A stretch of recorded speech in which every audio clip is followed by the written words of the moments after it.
हल्ली ओ लचक लचक त्यो कमरे देऊ नम्बरे बात होला मिठो गफ होला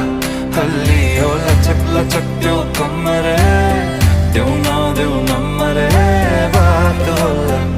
मिठो गफ होला उसको एक झलक मुस्कान